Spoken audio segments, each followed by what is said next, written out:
Hello and welcome to this meeting, which out of adversity gives us a chance to talk to tenants in different parts of the world about how we are organising in the face of the COVID pandemic.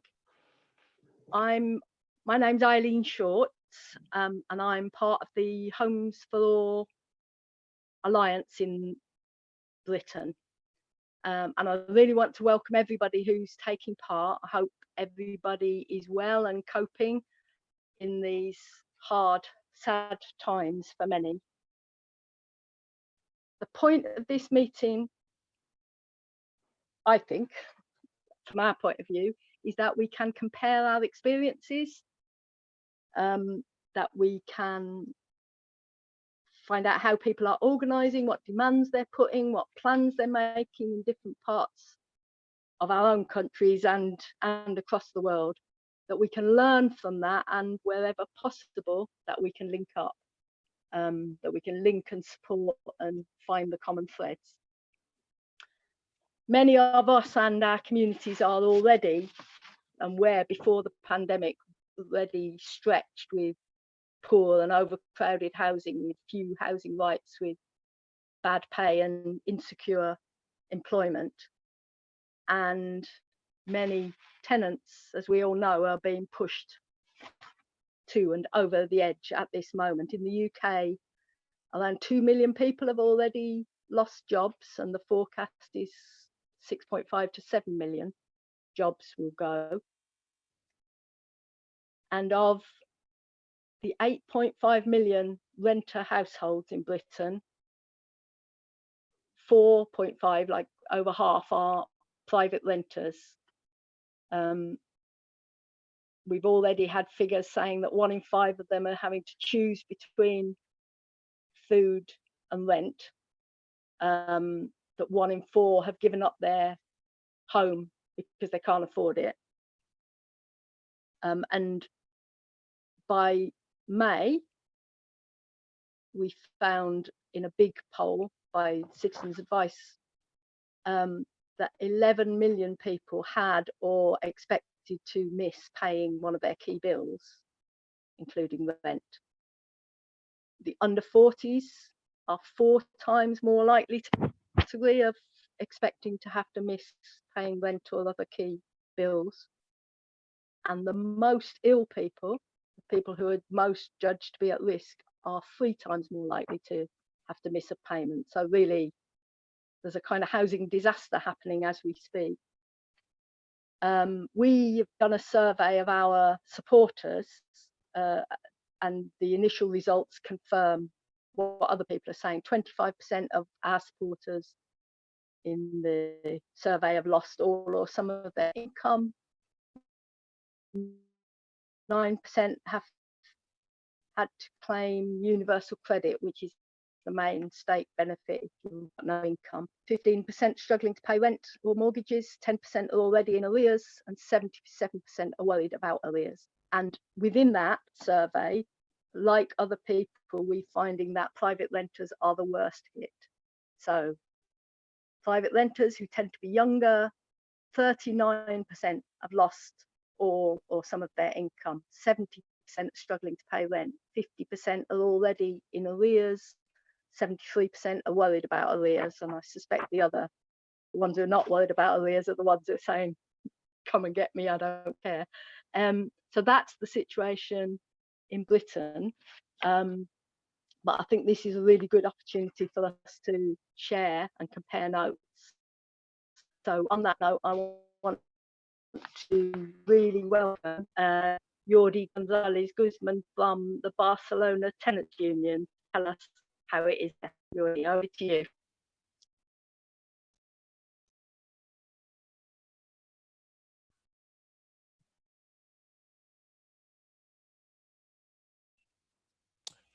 Hey, Jody, you got to unmute yourself. You're muted. I'm on now. Sorry. You're fine. Thank you very much, Eileen. I'm very happy for being here, and thank you very much for organizing this meeting. I'm gonna try to basically make a brief summary of how the rent strike evolved here in Barcelona.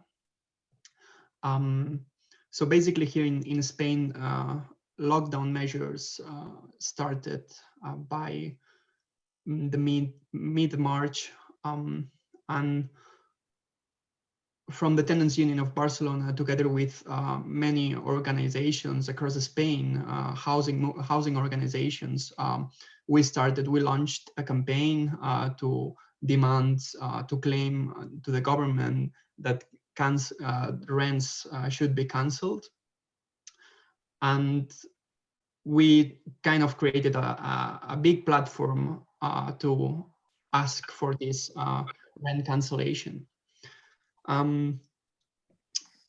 It was obvious that the response of the government was going to be that rents were not going to be cancelled. We knew that thousands of families were going to fail to make the payment to the landlords. However, the withhold of their rent was out of simple necessity because they were unable to come up with the cash, basically. So here we had kind of two options. The one was trying to organize these people, just basically saying that there was going to be thousands of non-payments, or the second option was basically to organize a rent strike, and that option was by let's do this together as a political principle, and let's politicize what is going on. Let's try to make this all together. And we created a big platform to decide how the rent strike should be organized. We had huge debates on thinking how this should be done. But that was basically, I think I'm, yeah, okay. That was basically a big agreement that a lot of platforms, housing organizations were taking all together in this. Then for the 1st of April was the first calling for the rent strike. By mid-April, to around 12,000 households were joining the rent strike. We were still pressing to the government, the central government, to suspend rents together with mortgages, utility bills, banning evictions. The response of the government just 24 hours after we called for the rent strike was to suspend evictions, to ban evictions, together with an automatic contract renewal for those contracts that were going to end by amid this crisis during the months of the lockdown. So this was a step forward. However, it was not enough. That's why we keep pressing for suspending rents, but at the same time we had the real estate lobby pressing, because they didn't want rent cancellation, and instead they wanted a moratorium of rents. So we had Airbnb, we had many investment corporations in investment trust that were pressing the government at the same time that we were calling for the rent strike, and we were organizing. And in the end, the conversations with the government end up that the only solution that they offered for tenants was to get into debt through microcredits. So they were basically offering a loan to pay rents during the months of the coronavirus, and they kind of baked Spain's banks with more than 100 million of euros as bank guarantees, public funds for banks that we're going to give for those tenants that will want to ask for a credit, for a microcredit to pay rents. This was a solution that was not negotiated with us, but that was negotiated with private actors, such as I said, big landlords. And the situation that we are now is that we're still on the rent strike. On the 1st of May, for May Day, we organized a national campaign together with many organizations, including UK tenant unions, US tenant unions, in Germany, in Belgium, in Greece, we organized a international tenant network for kind of articulating the rent strike internationally, and because we had the same demands, basically canceling rents, banning evictions, reallocate homeless people to public housing, and invest in more public housing. And we're still, as I said, May is still on for many families. More than 16,000. Okay. More than 16,000 households are on the rent strike, or at least they have emailed us asking how they could negotiate with the landlord to achieve either a rent reduction or basically the cancellation, the total cancellation of the rent. We're still organizing. There are more than 80 committees, rent strike committees across Spain. This could evolve in a very good way to make stronger the housing movement in Spain. We're willing to cooperate further with international movements to make a global uprising of tenants, and looking forward to hear my comrades and to see how are the situation in their countries. That's all for me now. Brilliant. Thank you, Jordi. That's brilliant. So there's 50 people watching, so welcome to everybody who's watching, and hopefully if you've got comments or questions, if you can put them in the Facebook as comments. We will put questions to the speakers after we've heard from everybody. You can also tweet your questions if that's easier. But next, I'd really like to welcome Caitlin. Caitlin Wilkinson is from an organisation, a UK organisation called Generation Rent, which is campaigns and lobbies for the rights of private renters. So, Caitlin, over to you. Thank you. It's really good to be here and to learn from everyone what's been happening internationally. Yeah, I think I'm going to use my short 5 minutes to talk a little bit about the situation in the UK, mainly the situation of the UK private renters going into this crisis and what's been happening since the crisis has hit, and then what renters have been telling us and how we are putting pressure on the government and helping renters to fight back against that. Yeah, for those of you who aren't aware, so the UK's got the UK's private renters, 1 in 5 people in the UK rent privately. This has massively increased in the last 20 years. But the UK's private renters have some of the worst rights in Europe, especially when it comes to security, and they also pay around 1/3 of their income on rent. And UK private renters can be evicted with just 2 months' notice for absolutely no reason at all. So, I think one of the things that's really been striking in the UK, at least, is that going into this crisis, the system was not set up to deal with it, and renters were already suffering. We also had the 1 in 7 privately rented homes is unsafe. So that's the starting point. And I think what's happened, what we've seen so far, is that obviously, the majority of households in the UK have been hit by the coronavirus crisis, but it's not been spread equally at all. Private renters have been some of the worst hit in the country. 6 in 10 have lost income. As Eileen said, 1 in 5 of those people are choosing between food and rent. And, meanwhile, homeowners, a much smaller proportion of them have had their financial situation change. And we've got in touch. We've had renters get in touch with us throughout the crisis, with the majority very worried about paying their rent, and sort of and many already behind. People have told us that they don't get any help from the government and are already short for this month's rent. People are speaking about the impact this is having on their mental health as well. The constant fear of eviction, despite the government, for those who don't know, the government in the UK have introduced a 3-month break on evictions, but it's just temporary, and we're all very worried that there's going to be sharp rise in evictions once that ban is over. And what renters are telling us is that that 3-month period, while it's welcome, it's really not stopped the stress of what's going to happen in June, which is just next month when that eviction ban is over. We're hearing of people being evicted illegally, landlords harassing them in their homes, people are receiving eviction notices now that they know are going to happen in 3 months' time.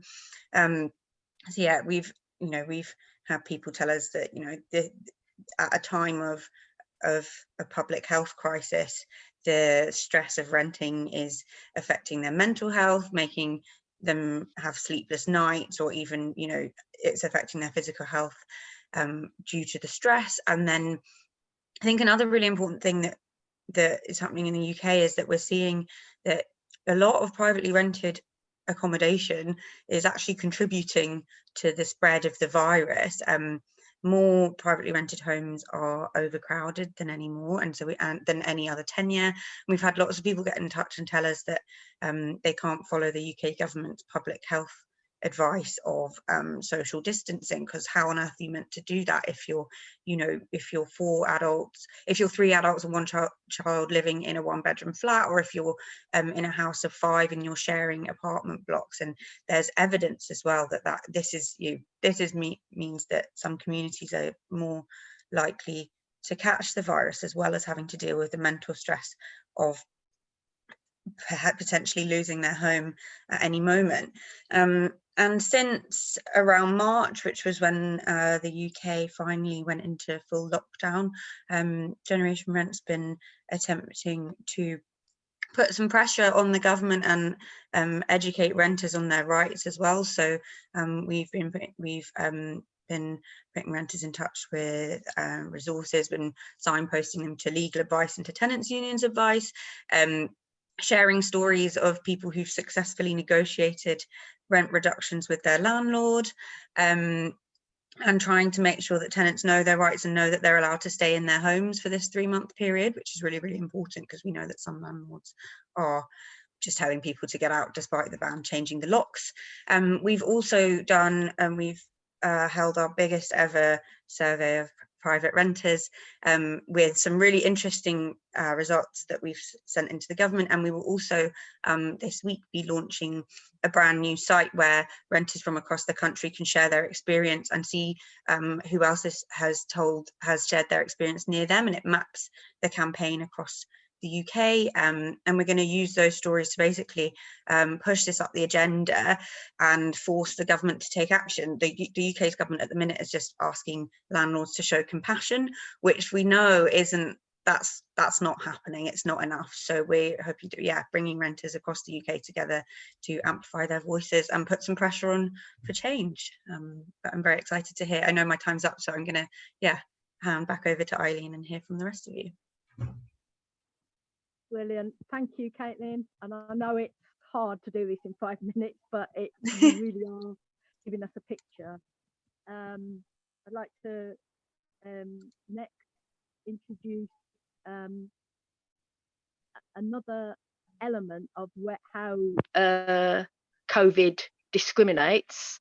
In Britain, the government is fond of saying that we're all in this together, in a sort of good old British something, but actually the truth is we are not all in this together. As Caitlin was saying, if you're a private rental, if you're young and insecure, if your work is insecure, you're much more likely to be under pressure, and that means, just for eliminating the doubt, it means you're likely to go to work when you shouldn't because you're desperate to keep a roof over your head. But the other way in which the other group that Black and Asian and ethnic minority people and refugees are being hammered by coronavirus. In Britain and in the States, the figures seem to be that it's four times more likely to be affected, and more Black and Asian people are dying as well. The area of the States that has the biggest impact of coronavirus on the community is a part of New York City called the Bronx, and we're really, really pleased to have Fitzroy Christian from an organisation called Community Action for Safe Homes, called CASA, to talk for just 2 or 3 minutes about the impact of coronavirus on his community. So you're very welcome, Fitzroy, and please go for it. Thank you, Eileen, for the invitation. I am going to do something that I don't particularly like to do, and that is to use numbers without putting the human face behind those numbers. Hopefully we could get to that in the Q&A later on. But on April 22nd, the National Center for Immunization and Respiratory Diseases, the Division of Viral Diseases, issued a report. I'm just going to speak about what numbers they came up with so you could get a sense of how devastating coronavirus has been in the Bronx and in all of the minority areas, the zip codes where minorities are in the majority in New York City. The report stated that their research found that in the areas where race and ethnicity data, which confirmed COVID-19 results, they found that 33% of the hospitalized patients were Black, compared to there being only 18% in the community.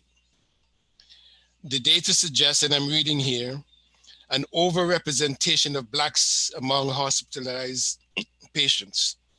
And among the deaths in which race and ethnicity data were available, they found that the death rates among African Americans was 92.3 deaths per 10,000 population, and the whites was 45.2%. So the rates of death was twice as much in the Black and Latin populations than in the white populations. The reason for this is the decades-long underfunding of health services, the closing of hospitals in the Black and Latino communities.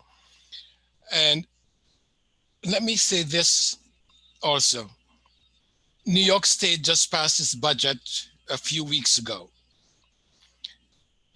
In the middle of the coronavirus pandemic, Governor Cuomo found it necessary to reduce the funding to Medicare and Medicaid by $2.2 billion. Now, Medicare and Medicaid, I think, is similar to the social medical system in the UK, in England, where it is the poor, the elderly, those who have very low income are depending on that institution to provide the medical and health services that they need. Medicare and Medicaid is an American version of that system. And in the middle of a pandemic, the people who need this system most, the poor, the very vulnerable, the disabled, the aged, to have $2.2 billion cut out from what was funded last year, so they're getting even less services in the middle of this pandemic, is an idea of how the governments at the state level and at the city level think about Black and Latino folks, poor folks. And this is the reason why we have this type of a result of the deaths and infections in our communities. We probably could get into more details later on, but I'm going to turn it back over to you, Eileen. Brilliant. Thank you, Fitz. That's a really clear and concise and chilling description of what's going on.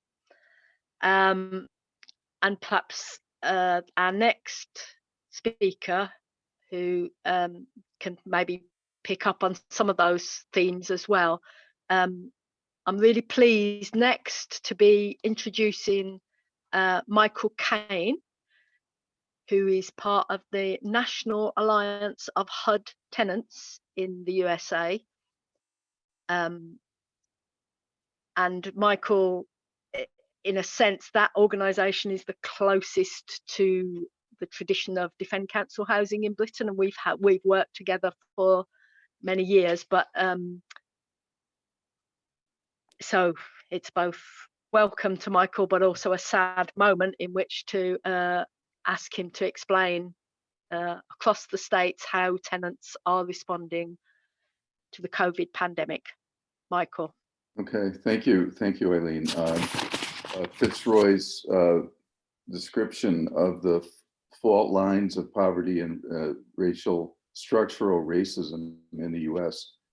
That's magnified across the country.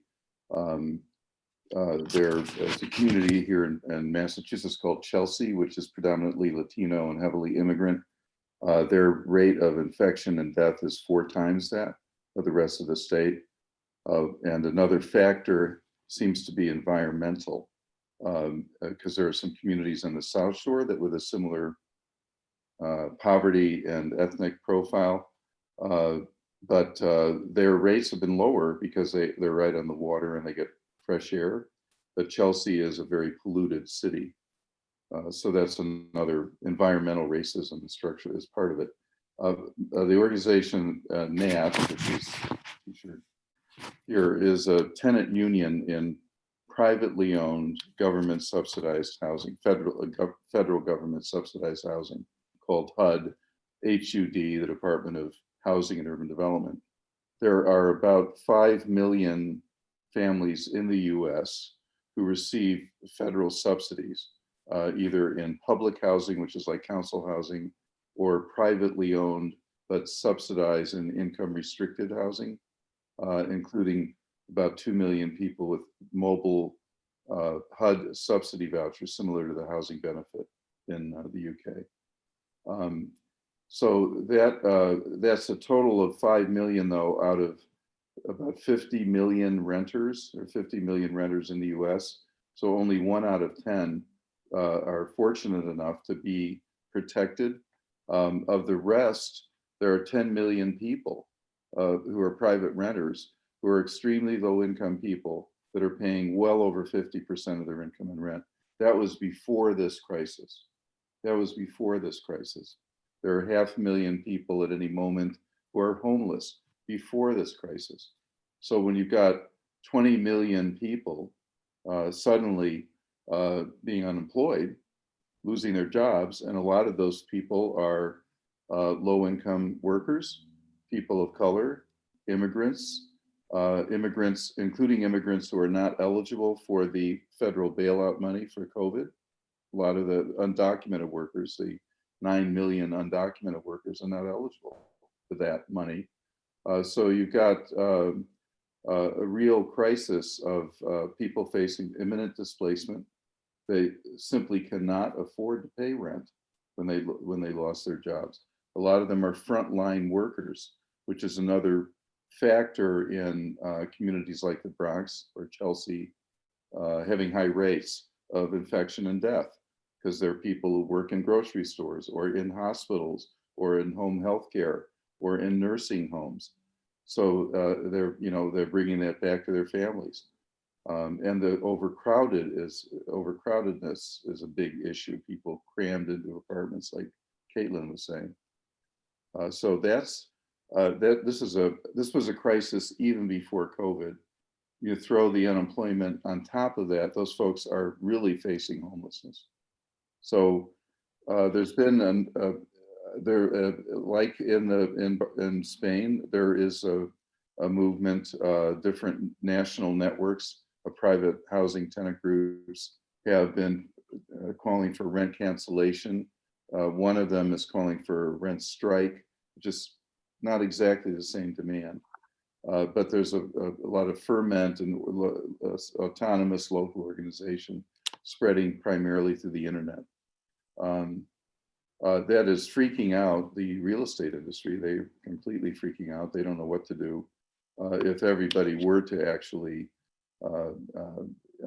if rent were to be canceled, it would collapse the real estate industry.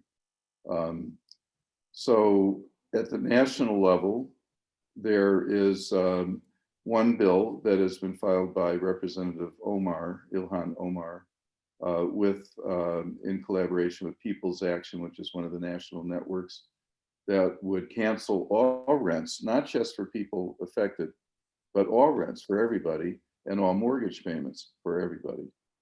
And have the federal government bail out the owners, essentially by the owners could apply for money to make up the difference. That bill, although it's it has a certain appeal, it doesn't have any support to speak of on Capitol Hill. It's not in Washington. It's not taken that seriously. There is a bill that is being taken seriously that the Democrats proposed, which would provide bailout money, financial assistance to tenants who need it, low-income tenants who are or people who just became low income. There were already 10 million, as I said, who needed it before this, plus the people that are homeless. But this would provide money for anybody who's just joined their ranks or whose ranks were deepened by the crisis. So the total cost of that would be about $100 billion in 1 year to bail out everybody below, say, 80% of the median. So that bill actually has more traction. Our organization, which is a National Tenant Union, is supporting it. I should say that the tenants in HUD housing are actually okay. We're protected by a federal eviction moratorium already. And because the rents are based on your percentage of income, you can get a rent reduction if you've lost your job. So the HUD sector, the 5 million people, are relatively safe, but everybody else is not. So we're supporting a call for a national moratorium for everybody and $100 billion. So that's the platform to watch in Washington. Is that Thank you. No, Michael, that's really clear. And obviously, for everybody taking part in this, there's in trying to understand the differences in how housing is run in different countries. But I think what's coming over loud and clear is that we have more in common than divides us. That a lot of the patterns are the same and a lot of the issues are the same. So we have one more speaker. Do keep putting in questions and comments through Facebook or YouTube or Twitter, because we're going to have one more speaker and then we're going to have some rounds of questions and discussion. Before I introduce the final speaker, I want to read a comment from Grace, who says, inequality in society across the globe is highlighted tenfold in this crisis. We need radical solutions. And on that note, I'm going to ask John McDonnell MP, who's the former Shadow Chancellor and a long-time friend of the tenants movement in Britain, to give us his thoughts. John, if he's still here. Yes. Caitlin has described the situation in the UK, I think, extremely accurately and eloquently. And I think it reflects, I'm sorry, Geordie, I only came in halfway through yours. I was cooking the dinner for the family. It was my turn tonight. Sorry about that. I'm listening to Fitzroy and Michael Caine. The situation is very similar right the way across the globe in terms of, if you like, developed countries, as so-called. And I think Caitlin summed up exactly what it's like in the UK. There is a common theme, which is we all start we entered the pandemic from the basis of a housing crisis anyway in virtually all our countries, both in terms of lack of supply of decent quality housing, the problems that presents in terms of high rents and high cost of purchase of any accommodation, the overcrowding that creates, the substandard accommodation that's provided, And then, of course, the insecurity of tenure for many people, which results in homelessness and the tragic consequences of that. And Fitzroy is like, we shouldn't be throwing about numbers, but the number for us, Fitzroy, in this country is that for a population of 60 million, last year, 700 of our fellow citizens died on the streets. And we've not had that scale of death on our streets for some time. And that's as a result of the tragic housing circumstances that we have. Since the pandemic has hit, despite all the pressure that's been exerted on the government, and I pay tribute to the various groups in the UK, the Renters Union, Acorn, and other campaigners, and of course, Eileen, the sterling work that you do to defend council housing, despite all that pressure, all we seem to be offered is first of all, a moratorium on evictions, but that will come to an end on June the 25th. If it isn't extended, we could be faced with a tsunami of evictions right the way across the piece, and it's a really critical issue that many are facing. But the point that Caitlin is making, which is exactly, I just think, spot on, which is even if there is an extension of the moratorium on evictions, that simply means you're postponing the evictions unless we do something about rent and rental debt that's being incurred by people. And actually, people are being forced out of their accommodation. We're hearing of too many examples of brutal landlords still putting pressure on people. And I want to emphasize what Caitlin said as well. The amount of stress that's been put on people is so significant. And I think coming out of this crisis, we're going to be faced with a serious mental health challenge for many people, and the insecurity created by the pandemic, in particular the insecurity of having a decent roof over your head, is going to be one of the major stress points that's causing that mental health crisis that we're beginning to face. And it is right, it's affecting certain groups within our society. We've just seen a survey from local district councils, so these are not all of them, about 180 of them, so just under half, but these are the local councils at the local level. And they're talking about 500,000 people potentially threatened with the risk of eviction. And when you look at who those people are, they're the people on low income, they're single parents with children, they're young people in particular, and of course others, people with disabilities, etc. So this, exactly as the quote has just said, this pandemic is exposing the basic inequalities within our society, and it's doing it ruthlessly. What we need now is not just protection against evictions on a temporary basis. We need permanent legislation to do that, removing some of the anomalies of our legislation, which gives relative freedom for landlords to get evictions in this country, legally get evictions in this country. That's the first thing. So we need permanent changes in legislation to protect renters.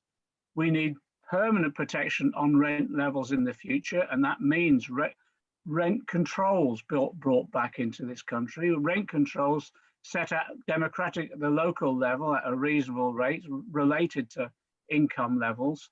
And also we need a commitment from the government that actually there will be what I suppose you could call a rent jubilee, that we not only stop people building up debts, so in other words, that they're not being forced to pay their rent during this period when they don't have the income, but actually we start wiping out debts as well. And in that way, I think we can relieve people of the intense stress that they're now under and give them the security that we need. When governments and ministers come back and argue, as they have done in the past, the money is not there, well, to be honest, they've found enough money to prop up big business and corporations very rapidly. So the resources are there, and we have to manage this because this is a social crisis that we have to face, involving immense human suffering if we're not careful. Thanks, Eileen. Brilliant. Thank you, John. And it's we're very glad to have you now.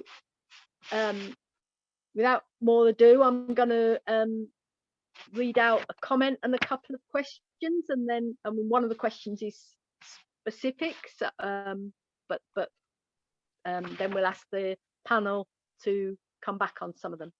So Niall Mulholland points out that the highest COVID death rates in the UK are in the London borough of Newham, which is both a poor borough and a black and Asian borough,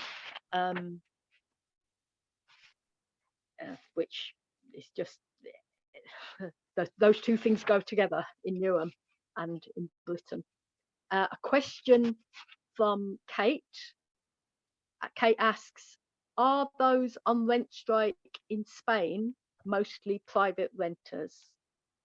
So that's a Spain question.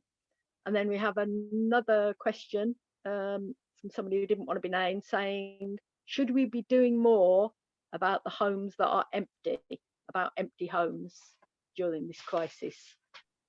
So, Jordi, do you want to take the Spanish rent strike question first? Yes, shall I? Hello? Yes, shall I? Yes, please. Okay. Please do. Yes, so yeah, I didn't say much about it, but the housing situation in Spain is quite different from other countries in terms of council housing. Again, to say a number that I think it says quite a lot, in Spain, the percentage of public housing is not even 3% of the total housing market. Whereas in the UK, if I'm correct, is around 15%. I don't remember quite well the numbers, but just to make the figure out, in Spain, the number of public housing is so little, and the investment in public housing has been reduced since 2008.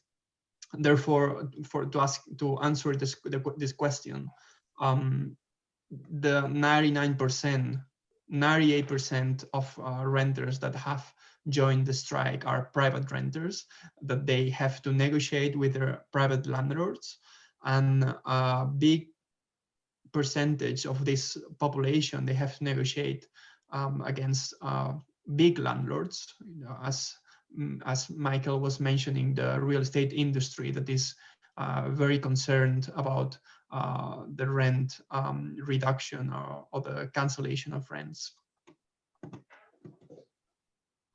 Thanks, Jordi. So the other two things that were raised was this question of the areas, the poorest areas of being the blackest areas, being the places where death rate is worse. I don't know if anybody wants to comment on that. And the other question, should we be doing more about empty homes? Does anybody want to chip in on that? On the if I can, on the empty homes. Yeah.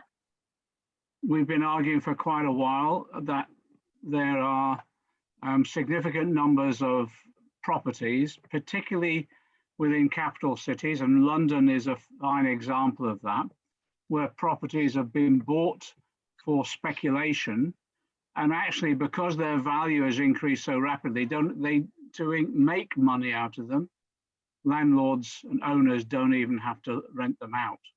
And we've been arguing for quite a while now that about introducing levies on the properties owned by overseas companies that stand empty. That's the first thing. But also actually local councils in the UK do have powers already to take empty properties over and to put families in them. They have that legal power now. Sometimes it might be difficult, torturous within the court itself, that we might well be able to look at how we speed that process up and make that power exercise easier. But that power, I think, should be exercised more thoroughly. We cannot be in a situation where we have large amounts of people in lockdown in particular who are living in appalling overcrowded spaces. And when we argued that actually previously that empty properties, etc., and even empty hotel rooms should be used to house the homeless, past governments have always said that's impractical and impossible. But actually during this pandemic, the government has taken homeless people off the streets and has housed them in some empty properties, in particular hotels. So it can be done and relatively easily done. Finally, just on this issue of where the highest numbers of deaths are, and it relates to poverty and the BAME community. It simply reflects the nature of our society, that that poverty impacts upon the BAME community that much more than others. And at the same time, we have high levels of grotesque levels of inequality in our society. So inevitably, those that are vulnerable, but as a result of poverty, and it relates to poor housing conditions as much as anything, overcrowding, being close proximity, therefore not being able to socially distance, but also in those areas where Conservative governments in this country for 10 years have targeted the cuts in some of the poorest boroughs. So you'll find that for 10 years, local authorities, local councils, local providers in the most deprived areas have actually had the highest level of cuts in government grant and support. So we're now feeling the repercussions of those in policies being pursued. And one of the things that's coming out of the debates and discussions very, very briefly is that people are looking back on the last 10 years of austerity, and hopefully more and more are saying never again. And never again should we allow these levels of inequality to take place within our society. And I think, interestingly enough, large numbers of people who up until now may not have experienced this level of insecurity or dependence on government support and benefits, now waking up to the fact of just what insecurity really means, what the low level of benefits there are, what lack of support and assistance there's been from the central state. And I think it is beginning to change people's values about the nature of the society that we want to build as we come out of this pandemic. And we should use that opportunity to seize upon the changes that we need, including giving people a decent roof over their heads. Thanks, John. Fitz, I'm wondering, Fitzroy, if you would, what would you say to tenants in the London Borough of Newham about how they organise? I mean, what are the lessons from the Bronx, would you say? From what I heard over the last 3 to 4 years, looking at what is happening in Europe, especially in Barcelona, because I think they have been doing some breathtaking type of organizing, something that the rest of the world should emulate. They have been doing some fantastic work. But what we have learned is that in organizing, you have to be thinking way outside of the box, to use a cliche. We cannot organize using the traditional tools because the deep pockets of the real estate industry, of the other major players who control what happens in our society, capture the ears of the elected officials. And we who do not have the resources to have their campaigns are left unheard. It is unfortunate that what we have to do is to push boundaries. Whenever you get a footstep anywhere, you try to make a second and a third step in. You always got to test where those boundaries are and do not accept that as a final frontier. You got to keep pushing. Things may not always work out, but unless you try it and bring pressure, serious pressure onto the governments, nothing is going to happen. If I may just refer to a couple of things that we have experienced, and which is what gave us the courage to keep testing how much the power of organization and the power of tenants can make things happen when people think it was impossible. The housing situation in New York was similar to what you have been explaining, where the landlords and the developers have all of the power and the tenants had none. No matter what happened in the landlord-tenant relationship, if it got to court, the tenant always lost, no matter how right the tenant may have been, because they had no legal representation. For years, there were studies that things would be better, that there needs to be a more level playing field for tenants and attorneys. And that could only happen if tenants had legal representation in court. So that it will be a skilled attorney versus a skilled attorney, rather than a skilled attorney versus someone who was ignorant of the law, who had no idea of the mechanisms of housing court, right? Because you're always going to lose because you don't have the experience, you don't have the knowledge, you don't have the wherewithal to really challenge a skilled attorney who does that every day in housing court and who has built up relationships with the judges, the court attorneys. Okay. So what is happening was that we decided that we wanted to change that, because no matter what happened, if you do not have a home, you cannot have a family, you cannot have a community, you cannot have a neighborhood, you cannot have a nation.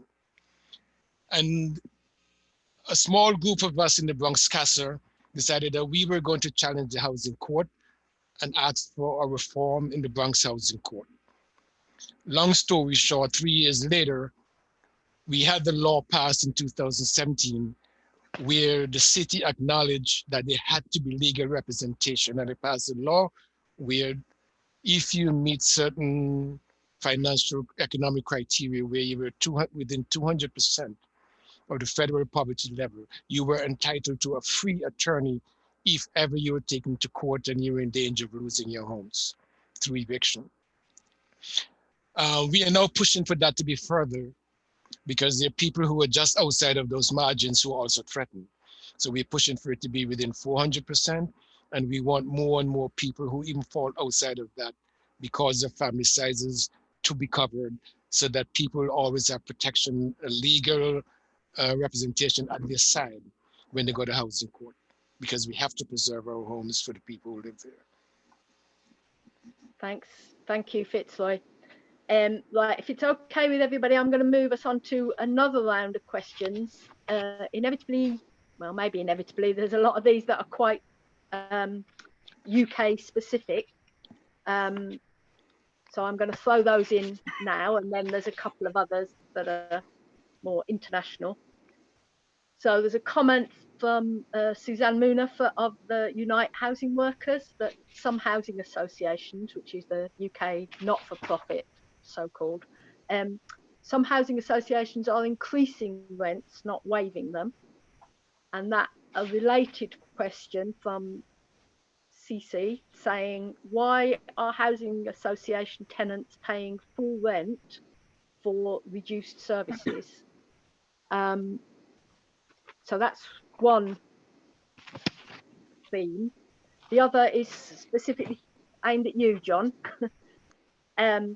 So from Rent Strike Bristol saying, what does John McDonnell think of Labour's recently announced 5-point plan? And somebody else has asked that again. So your comments on the recent sort of 5-point plan. And then there's a question from Sarah saying, should we be calling for the public takeover of empty or substandard private homes? There's another question about squatting in the US, the history of and the, you know, what's taking place now. And then Janet says she hears there's a few royal apartments that are empty in Britain, and maybe we can put them to use. So in what order should we do this? Anybody want to comment on the housing association question? Or was that just, you just need a kick? I can comment on what we've said about rent rises in the private sector and how, like, if, well, you know, we're calling for a ban on rent rises for 12 months in the private sector, and I think lots of the principles still apply to housing associations in that at a time where people in the UK have been told to stay home and not move home. To raise rents at this point is just exploitative, and especially if the services are reduced, like that is bad practice. And like, obviously I'm not an expert on any of these particular housing associations, but we'd say, yeah, it's not the time to be raising rents. It's the middle of a public health crisis. Like, it's not appropriate. If nobody else wants to comment on that, John, can I? Yep, well, okay. That and the rent and the Labour's 5-point plan question. Sure, okay. Just to reinforce what Caitlin has said, I fully agree. We should be naming and shaming some of the housing associations that are increasing rents at this stage. The more publicity that we can get on that, the better, because I think lots of people think that somehow there's some form of rent freeze going on when we know some increases going on. Excuse me. With regard to the Labour's 5-point plan, let me be absolutely clear, it doesn't go far enough by any means.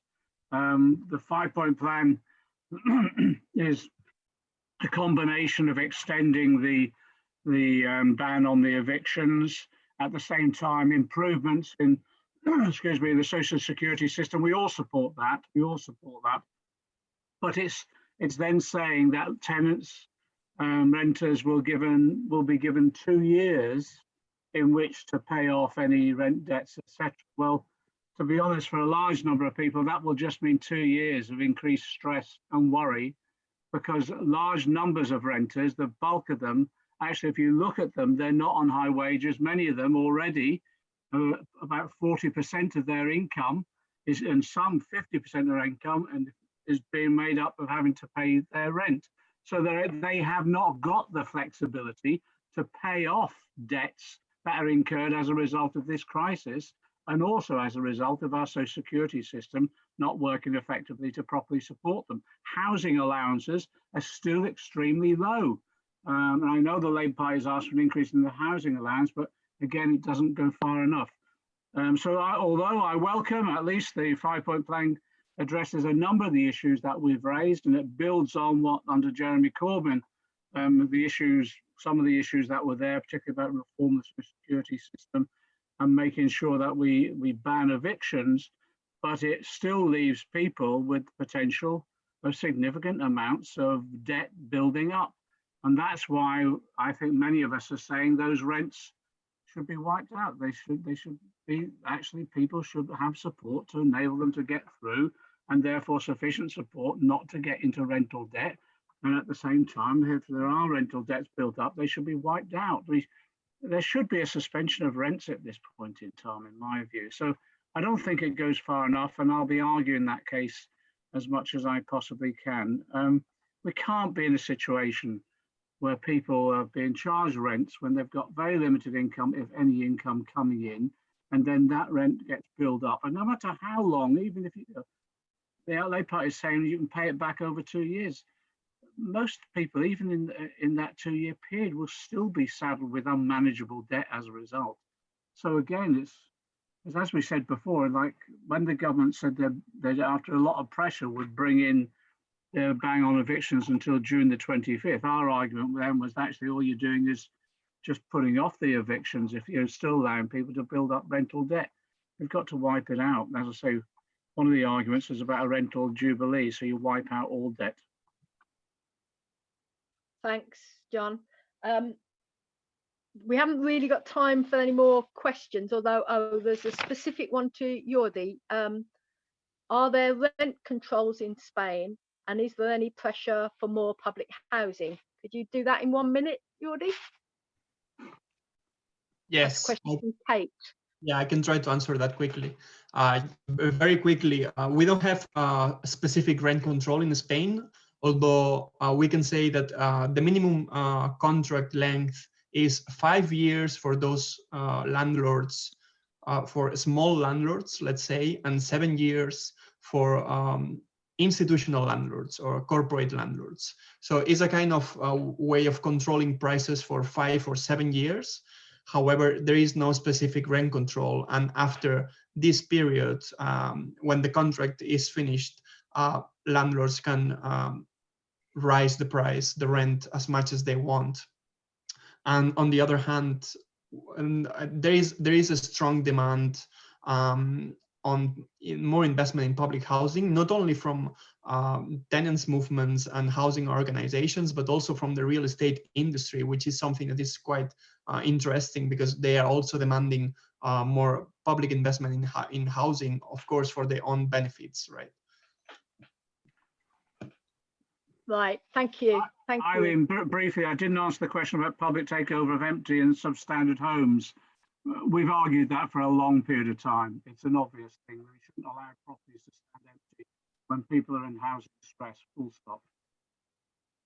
Brilliant. Yeah, people may not know, but in the 60s and 70s, yeah, a lot of housing that was badly run private renting was actually taken over by local authorities, municipalised and let as public housing, because we don't just need to build new, we need to repurpose some of the existing that's not running the right way. There's a comment from Lisa, which just to, as we round up, she says, I hope we all remember how quickly things that we've been fighting for years have been granted in this crisis. And I think that's one for all of us, that things they told us that were never possible, now are at least within grasp, and as Fitzroy said, we should push hard. So on that note, I'd really like to thank all our speakers for taking part in this. This is the first time that we as the housing campaigners have done anything like this. Bit scary, but hey, we're all learning out of adversity. I'd like to thank the people who've helped to organise the event, and especially to thank Dave and Glyn, who've been behind the scenes holding it all together, and everybody who's taken part. I think that if there's a lesson, if there's a thread, it's don't suffer in silence. Yes, people are sad, people are grieving, people are anxious, but as well as those things, we need to channel that anxiety into organising collectively, because only collectively can we change the balance of forces between tenants and landlords. And actually, I think as the discussion's shown, we could potentially change how the future looks, because let's be clear, either we push forward with some of these changes, or landlords will be pushing down hard on tenants to extract every penny of the money that they've lost out on. I'm going to float something that's very UK. There's a UK proposal that on Saturday the 23rd of May at 11 we will have our next Homes for All organising meeting, which will be on Zoom. I'm gonna, in a moment, we're gonna display on the screen contact details for all of the organisations that have taken part. And if you're new to and you want to be in touch with any of the organisations, including Homes for All, then drop us an email and we'll invite you to the next meeting. But I also hope, can I say that I hope that we as tenants can do more of this international linking up and learning, because yeah, it isn't our it isn't what we're known for, but I think today's event shows us that we've got an awful lot to gain by learning from each other and by standing together. So thank you to everybody who's taken part, and to everybody who put in your comments and questions, and let's hold that thought and get